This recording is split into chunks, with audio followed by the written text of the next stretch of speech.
জ্বালা, হেরে জ্বালা, অন্তরে জ্বালা। জ্বালা রে জ্বালা, হায় রে জ্বালা, অন্তরে জ্বালা। গন্ড প্রতারক ইউনূসের অন্তরে জ্বালা ধরেছে। বিএনপি ঠান্ডা মাথায় খেয়ে দিয়েছে, আসলা একটা বাঁশ দিয়েছে, তাই তার অন্তরে অনেক জ্বালা। এই বন্ড প্রতারকটা বাংলাদেশের রাষ্ট্রপতি হওয়ার জন্য এমন কোনো হেনক কাজ করে নাই, এমন কোনো লবিং নাই সে করে নাই, কিন্তু তার মনের খায়েশ পূরণ হলো না। বিএনপি কথা দিয়ে কথা রাখলো না, তাকে রাষ্ট্রপতি বানালো না। উল্টো মির্জা ফখরুল ইসলাম আলমগীর রাষ্ট্রপতি হয়েছেন, শপথ গ্রহণ করেছেন। সেই শপথ গ্রহণ অনুষ্ঠানে প্রধানমন্ত্রী তারেক রহমানের পাশের চেয়ারে তাকে দর্শক হিসাবে বসিয়ে রাখা হলো। যখন মির্জা ফখরুল ইসলাম আলমগীর শপথ পড়ছিলেন, এই বন্ড প্রতারকের চোখে মুখে কেন জানি হতাশা দেখা যাচ্ছিল।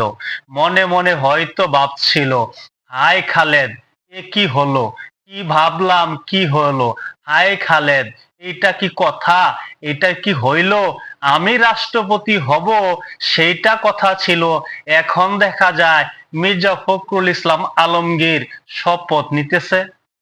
তার মনে প্রচন্ড জ্বালা।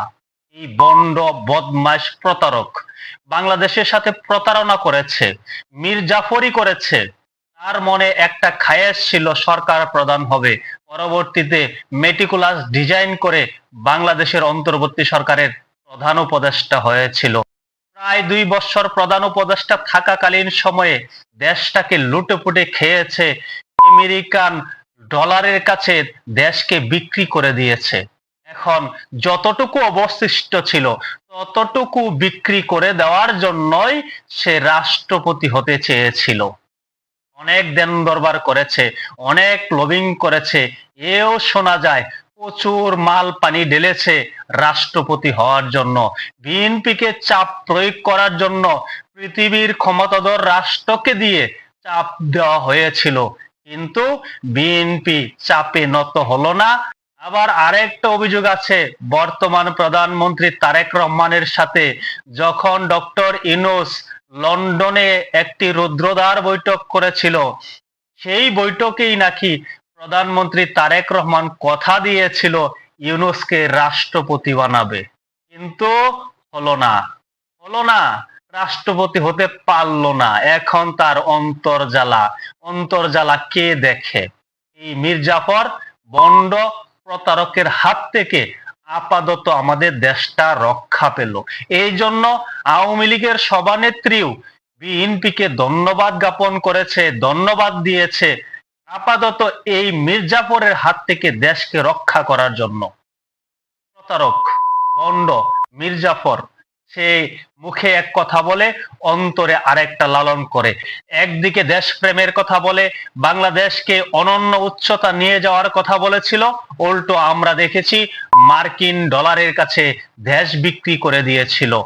মার্কিন যুক্তরাষ্ট্রের সাথে দেশ বিরোধী বাণিজ্য চুক্তি করেছে, সেই চুক্তির খেসারত এখনো আমাদেরকে দিতে হচ্ছে।